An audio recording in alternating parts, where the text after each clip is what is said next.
जब हम दक्षिण पूर्व एशिया की ओर जाते हैं तो आप देखेंगे कि वहाँ अनेक देशों में रामायण, महाभारत, मनुस्मृति, पुराण, यहाँ तक कि भगवत गीता, आपको आश्चर्य होगा यह सुनकर कि इंडोनेशिया से जो भगवत गीता प्राप्त हुई है उसमें केवल 65 श्लोक हैं। आपको आश्चर्य होगा कि अमरमाला, हमारे यहाँ आज तक हम लोग जानते हैं अमर कोश, परंतु वहाँ पर अमरमाला भी मिली है। विद्वानों का मानना है कि अमर कोश प्रायः हिंदू लोग प्रयोग करते थे और अमरमाला प्रायः बौद्ध लोग प्रयोग करते थे। अमरमाला हमारे यहाँ से खो चुके हैं। यदि आप दर्शन की बात करें तो जब भारत के ग्रंथ इन देशों में पहुँचे तो उन्होंने अपने दर्शन के बहुत सारे ग्रंथ लिखे, जिनमें सबसे प्राचीन है भुवन कोश। भुवन कोश में 525 संस्कृत के श्लोक हैं और प्रत्येक श्लोक पर उनकी अपनी भाषा प्राचीन जावी, जिसे कावी कहते हैं, उसमें टीका लिखी गई है। ऐसे ही बृहस्पति तत्व, गणपति तत्व, तत्व संज्ञक महाज्ञान, तत्व संज्ञक तत्व ज्ञान इत्यादि बहुत सारे ग्रंथ हैं। नीति शास्त्र के ग्रंथ हैं, श्लोकांतर है, व्रती शासन है, ऐसे कुछ ग्रंथ हैं जिन पर कार्य हो चुका है, परंतु बड़ी संख्या में ऐसे ग्रंथ भी हैं जिन पर अभी कोई कार्य नहीं हुआ। अभी पिछले ही वर्ष मैं वहाँ के एक पुस्तकालय में गई थी, कीर्त्यागदुंग, बाली द्वीप में सिंगराज में एक संग्रह है, उसका नाम है कीर्त्यागदुंग।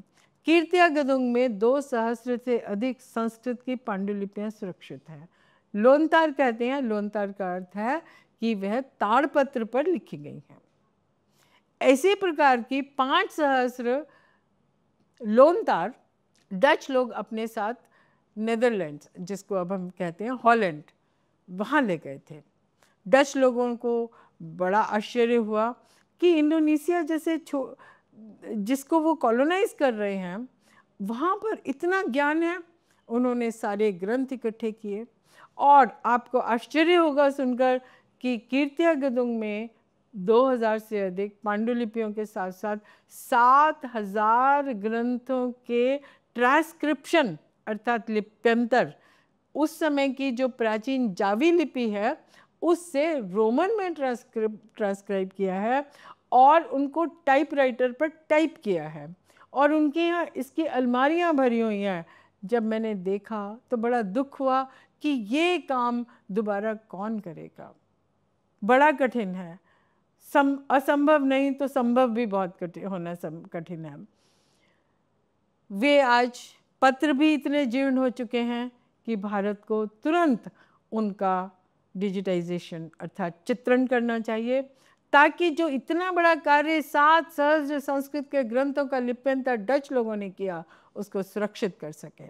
दूसरा, तुरंत करने की आवश्यकता है जो 2 सहस्र से अधिक कीर्त्यागदुंग में संस्कृत की पांडुलिपियाँ हैं उनका हम चित्रण करें।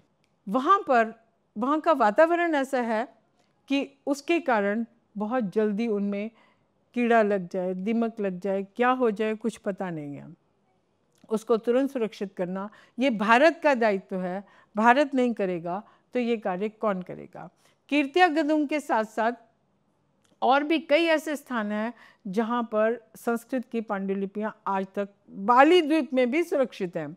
जैसे वहाँ के जितने पंडित हैं उनको पदांड या पामांकु 2 शब्दों से बुलाया जाता है, वे सब अपने अपने उन्होंने संग्रह रखे हुए हैं। दूसरा, लोगों ने अपने संग्रह किए हुए हैं। तीसरा, संस्थाओं ने अपने संग्रह किए हुए हैं। इस प्रकार से यदि हम देखें तो हजारों की संख्या में बाली द्वीप से ही हमें संस्कृत के ग्रंथों का संरक्षण करना परम आवश्यक है। उसके पीछे बहुत सारे कारण हैं, जैसे कि मैंने आपको और विषय बताए, एक और आपको बताती हूँ। वहाँ से एक ग्रंथ प्राप्त हुआ जिसको कहते हैं दशनाम। आज तक हम लोग सोचा करते थे कि दशनाम एक अमर कोश जैसा छोटा सा कोश है, परंतु पता चला कि दशनाम कई प्रकार के हैं। क्यों?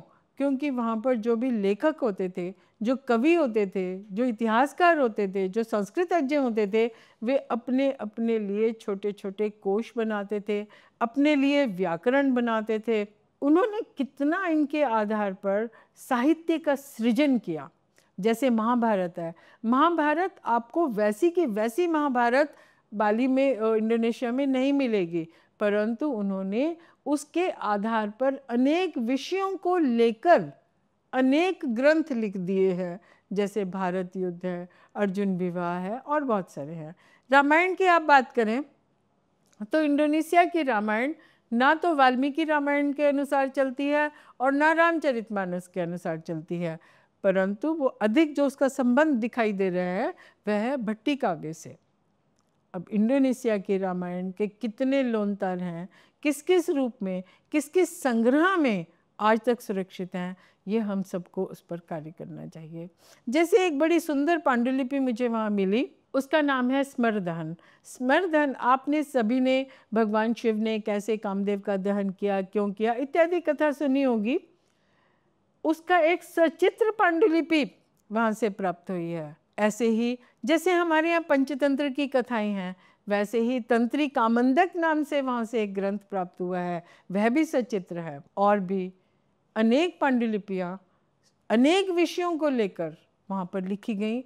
आज तक वहाँ पर बच्चों को यह अभ्यास करवाया जाता है कि लोनतार अर्थात ताड़पत्र पर कैसे लिखा जाए। ताड़पत्र पर लिखना अपने में एक कला है और इनकी सुरक्षा करना वो भारत का दायित्व है।